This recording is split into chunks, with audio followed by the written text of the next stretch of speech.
Hello दोस्तों, शिखर academy Prayagraj में आपका स्वागत है। हाई स्कूल के साइंस भाग का केमिस्ट्री का चैप्टर पहला चैप्टर है आपका रासायनिक अभिक्रिया एवं समीकरण।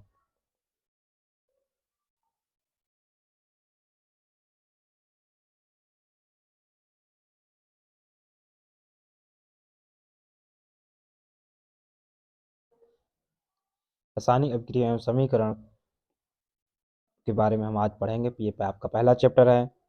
ठीक, चलिए अब इसके बारे में हम लोग पढ़ाई करते हैं। पहला टॉपिक हम लोग पढ़ेंगे समीकरण के बारे में। अगर हम समीकरण के बारे में पढ़ लेंगे तो रासायनिक अभिक्रिया इसके बाद है उसको अच्छी तरह से समझने में आसानी होगी। ठीक है, पहले हम पढ़ते हैं समीकरण। समीकरण क्या बोलते हैं? रासायनिक समीकरण। ठीक है, रासायनिक समीकरण के बारे में पढ़ते हैं।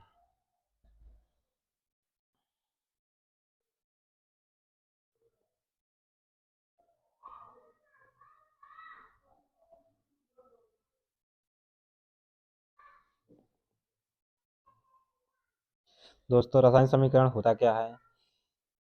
किसी रासायनिक अभिक्रिया को अभिकारकों तथा उत्पादों के संकेत या रासायनिक सूत्र की सहायता से जो प्रदर्शित करते हैं, जो लिखा जाता है, उसी को क्या बोलते हैं? रासायनिक समीकरण बोलते हैं। ठीक है, ये रासायनिक समीकरण जनरल डेफिनेशन है। चलिए इसके बारे में हम आपको लिखवा देते हैं। कोई समीकरण, वह समीकरण जो किसी रासायनिक अभिक्रिया को क्या अभिकारक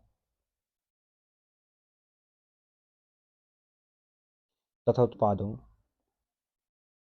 के संकेतों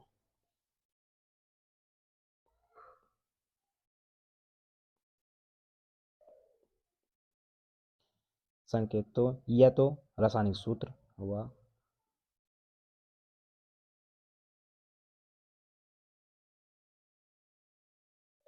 सूत्र की सहायता से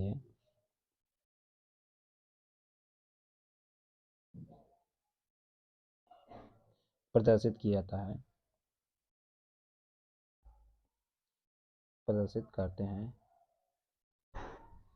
वह रासायनिक समीकरण कहलाती है। उसे या वह रासायनिक समीकरण कहलाती है। ठीक है दोस्तों, अब रासायनिक समीकरण में कैसे क्या किसको प्रदर्शित करते हैं उसके बारे में आप समझ लीजिए। हेडिंग डाल लीजिए। हेडिंग क्या है? इसमें एक नया ट्यूटोरियल है नोटबुक में तरह कि किसको कैसे डिनोट किया जाता है। ठीक है, चलिए। जैसे रासायनिक समीकरण में क्या अभिकारकों के संकेत, क्या तीर के बाद एक तीर का निशान होता है, बाद में तो जैसे तीर है, ये तीर है, ये बराबर का निशान, इन दोनों को डिनोट करते इसी के आगे पीछे हम लोग क्या लिखते हैं? उत्पाद और अभिकारकों को लिखा जाता है। अब देखिए रासायनिक समीकरण, रासायनिक समीकरण में अभिकारकों का संकेत, अभिकारकों सॉरी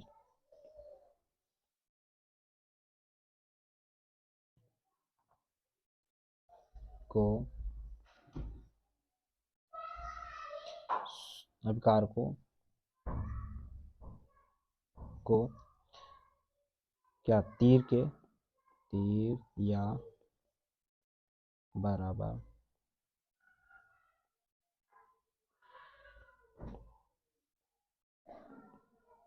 बराबर के बाईं ओर चिन्ह के बाईं ओर लिखते हैं।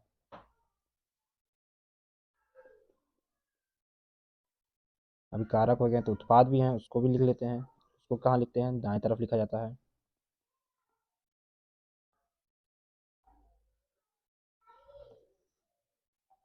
उत्पाद उत्पादों को उत्पादों को तीर या सॉरी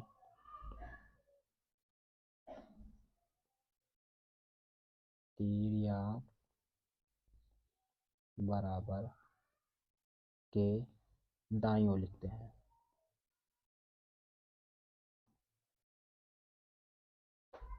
ठीक है, आप ये लिखते हैं। ठीक, चलिए एक समीकरण आपको समझा देते हैं।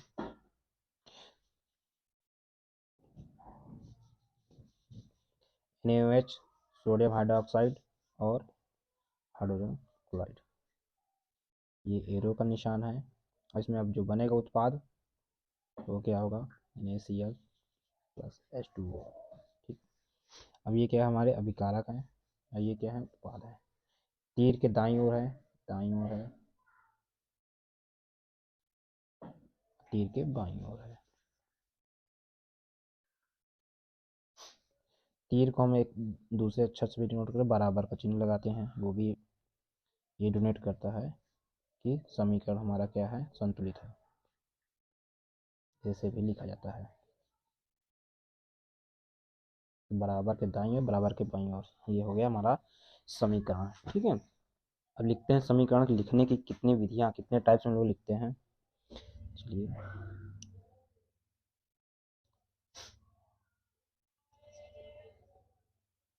रासायनिक समीकरण को लिखने की विधि।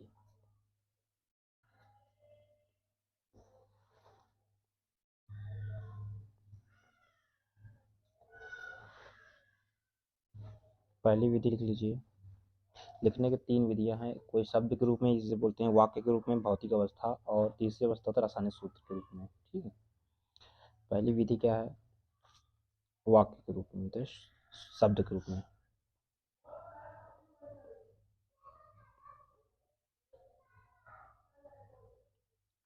इसे बोलते हैं हम लोग शब्द के रूप में।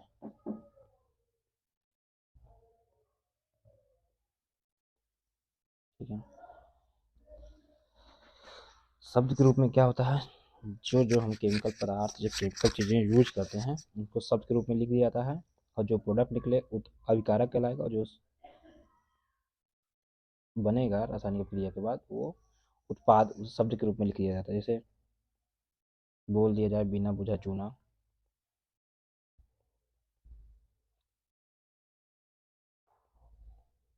चूना को पानी के साथ, जल के साथ मिला दिया जाए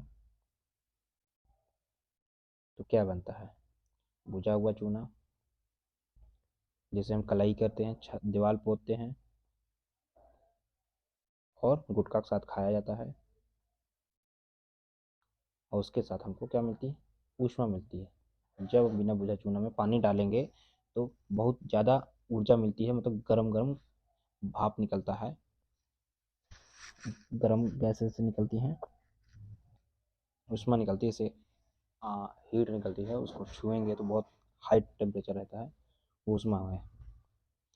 इस तरह के फॉर्मेट में पहले बोल दिया जाता है कि इस तरह से अगर आप मिलाते हैं तो ये प्रोडक्ट बनता है, ये वाक्य के रूप में रहेगा। दूसरा का रासायनिक सूत्र रहेगा, उसमें क्या रहेगा, आपको उसमें उसकी अवस्था बता देते हैं कि अवस्था कैसे आपको बताते हैं, भौतिक अवस्था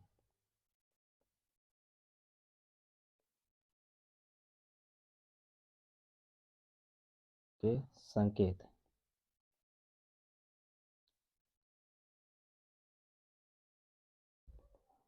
भौतिक अवस्था आप जानते हैं, ठोस होती हैं, इसे बोलते हैं सॉलिड, इससे डिनोट करते हैं। लिक्विड बोलते हैं क्या, द्रव।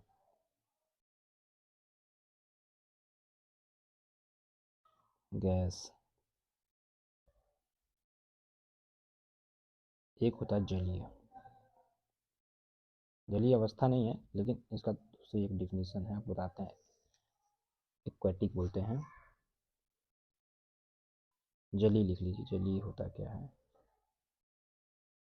भौतिक अवस्था में जलीय का क्या महत्व है।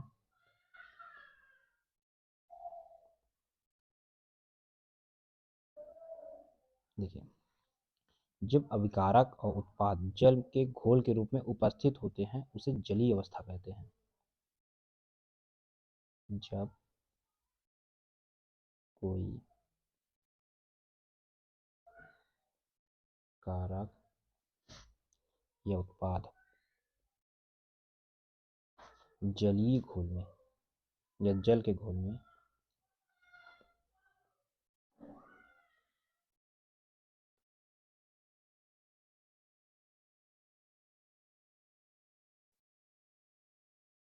रूप में उपस्थित हो तो उसे जलीय अवस्था बोलेंगे और इसको डिनोट करते हैं एक बोलते हैं, क्या लिखते हैं, कहते हैं। ठीक है,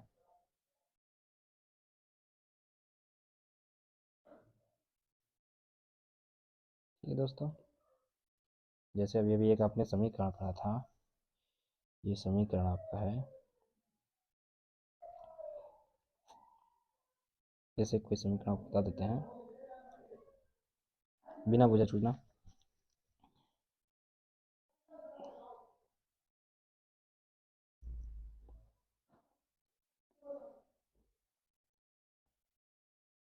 ये कैल्शियम, बिना बुझा चूना इसे बोलते हैं कैल्शियम ऑक्साइड।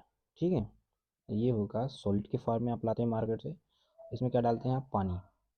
रासायनिक सूत्र के साथ साथ हम इसकी अवस्था बता रहे हैं। ये पानी कैसे लिक्विड के रूप में होगा, जब इसकी रिएक्शन कराते हैं तो क्या बनता है, कैल्शियम हाइड्रोक्साइड। ठीक है, ये होगा जलीय, मतलब ये पानी के साथ ही घोल में रहता है। ठीक है, और आपको मिलती है अत्यधिक हीट। आप जब पानी, कैल्शियम हाइड्रोक्साइड में पानी मिलाते हैं, उस वक्त आप अपना हाथ डालेंगे तो आपका हाथ जल जाएगा, उसी में आपको मिलता है, क्योंकि ये क्या हाइयर टेम्परेचर हो जाता है, टेम्परेचर बढ़ता है और ये कैल्शियम का हाइड्रोक्साइड में कन्वर्ट हो जाती है। ये हमको क्या करता है, जलीय का रूप दिया है। देखिए देखिए इसमें क्या, इसकी अवस्था बता दी क्या है, सॉलिड है, इसकी क्या है, लिक्विड, मतलब पानी लिक्विड तरह है, और ये जलीय में घुला हुआ है, इसकी अवस्था बताई गई है। इसी तरह एक और नोट कर लीजिए, बताते हैं क्या होता है। जैसे कैल्शियम मोनोऑक्साइड को गैस रूप में यूज करेंगे और उस पर क्या कहते हैं, हाइड्रोजन का गैस, ठीक है, यूज करते हैं, मतलब प्रयोग करते हैं, और 340 एटमॉस्फेरिक प्रेशर पे अभिक्रिया कराया जाता है, तो हमको क्या प्राप्त होता है, मेथिल एल्कोहल। ठीक है, मेथिल एल्कोहल, इसमें क्या है, ये जो है आपका, देखिए ये गैस है, ये गैस है, लेकिन जो हमको प्राप्त होता है वो लिक्विड के फॉर्म में प्राप्त होता है। ठीक है, तो ये उसकी अवस्था डिनोट करते हैं, अवस्था। अब कुछ चीज़ें होती हैं, जैसे उत्प्रेरक हो गया, नोट के फॉर्म में लिख लीजिए,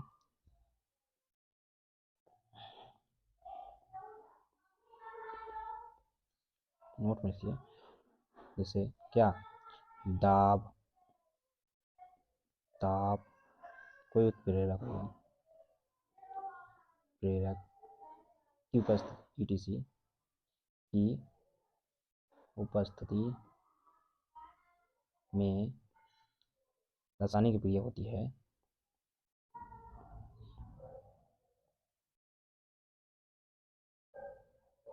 क्रिया में इन्हें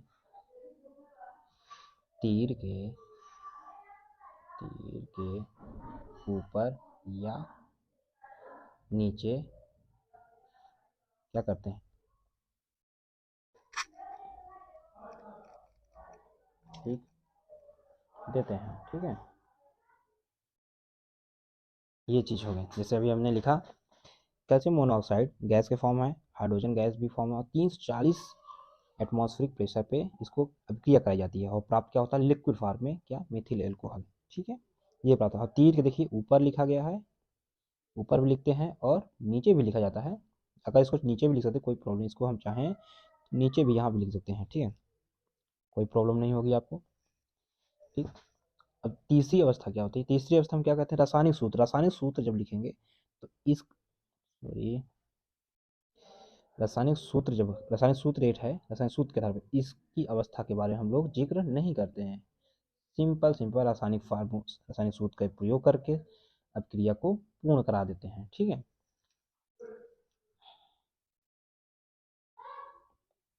तीसरा हमारी क्या है, अवस्था है, तो समीकरण, रासायनिक समीकरण लिखने के लिए रासायनिक सूत्र के द्वारा।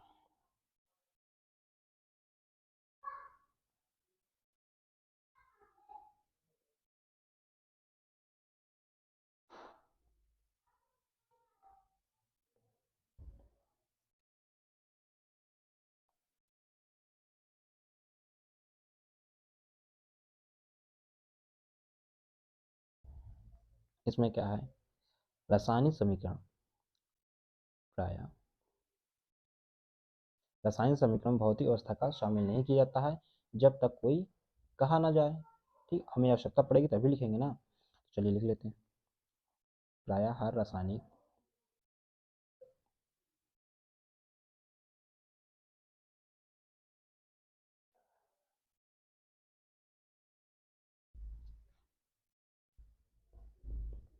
क्या भौतिक अवस्था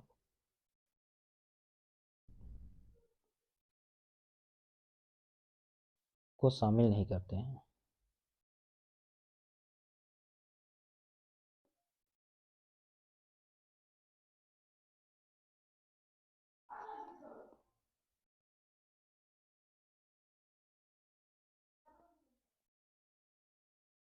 जब तक कि क्या इसकी हमें आवश्यकता ना हो, जब तक कि आवश्यकता या आवश्यक ना हो। प्राय आप पूरी रस केमिस्ट्री में पढ़ेंगे और उसके समीकरण लिखती है, उसकी स्टेट के बारे में, किस अवस्था में लिक्विड है सॉलिड, इसके बारे में हम लोग नहीं बताया जाता है, उस चीज़ का जिक्र किया गया है। अब एग्जाम्पल आप लिख लीजिए। जैसे अभी आपने लिखा था क्या, इसको लिखे कैल्शियम मोनोऑक्साइड,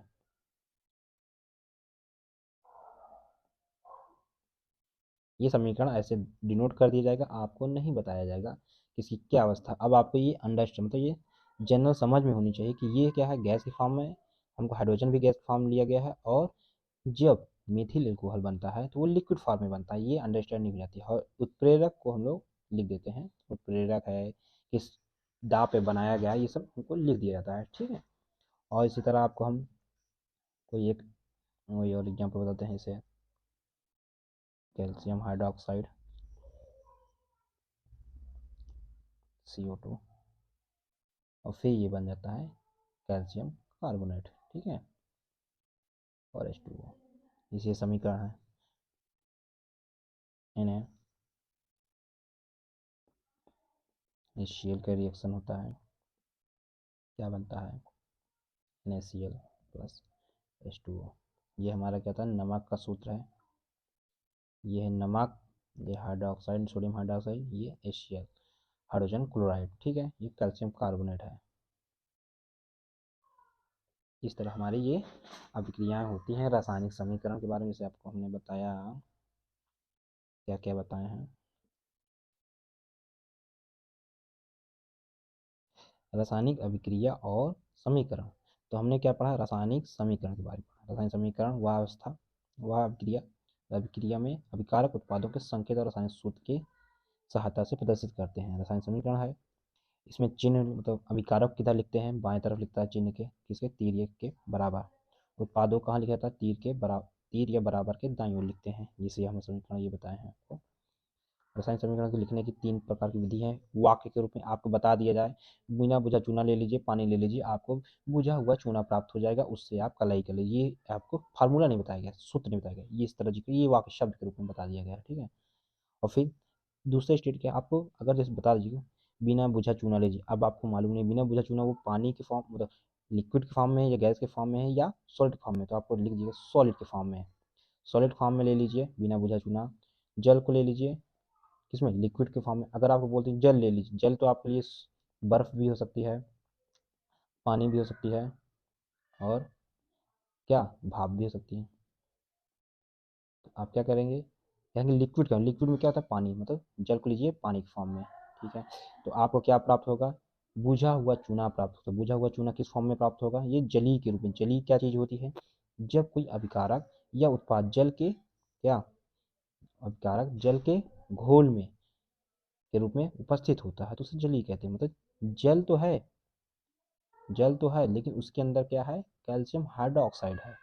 क्या है हमारा, मतलब सोडियम बुझा हुआ चूना उसमें सम्मिलित है, तो उसे जलीय बोला जाता है। ठीक है, ये ठीक है, ये हो गया। अब इसमें क्या है, कोई नोट पॉइंट समझ लीजिए। दाब ताप उत्प्रेरक अगर कुछ भी किसी और की उपस्थिति में हम लोग अब क्रिया कराते हैं, रासायनिक क्रिया कराते हैं, तो उन्हें क्या लिखते हैं, तीर के ऊपर या नीचे लिख दिया जाता है। ठीक है, अब तीसरा क्या, रासायनिक सूत्र। रासायनिक सूत्र में क्या होता है कि भौतिक जो अवस्थाएं होती है उसको नहीं लिखते हैं जनरली, मतलब प्रायः नहीं लिखा जाता है।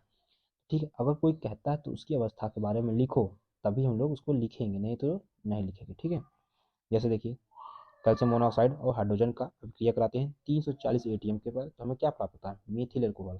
अब आपको इतनी समझदारी हो जाएगी जब आप केमिस्ट्री पढ़ेंगे कि ये हमारा क्या गैस के फॉर्म में है, और ये जो प्राप्त होता है हमको लिक्विड के फॉर्म में प्राप्त, इसीलिए हम लोग क्या कहते हैं कि भौतिक अवस्था के बारे में नहीं लिखा जाता है। ये क्या है, कैल्शियम हाइड्रोक्साइड है और कार्बन डाइऑक्साइड है, इसकी अब क्रिया कराते हैं तो हमें क्या प्राप्त है, कैल्शियम कार्बोनेट प्राप्त होता है और हाइड्रोजन जल प्राप्त होता है, जल प्राप्त होता है। अभी यही सब अंडरस्टैंड, मतलब ये जनरल समझ जाता है, आप केमिस्ट्री पढ़ते पढ़ते आप समझ जाएंगे। कार्बन ऑक्साइड कैसे रहेगा, जलीय के रूप में रहेगा, ये कैसे रहेगा, गैस के फॉर्म में, तो हमें क्या प्राप्त होता है, सॉलिड के फॉर्म में प्राप्त होता है, ये जनरल समझ। इसी तरह ये क्या है, ये लिक्विड है, ये लिक्विड है, ये भी लिक्विड, ये भी, ये क्या है, एक ही के रूप में प्राप्त होगा। ठीक है, अब नेक्स्ट पढ़ते हैं हम लोग कि रासायनिक समीकरणों को हम लोग संतुलित करते हैं, क्यों संतुलित करते हैं, अब इसके बारे में आपको बढ़ाते हैं। ठीक है, हेडिंग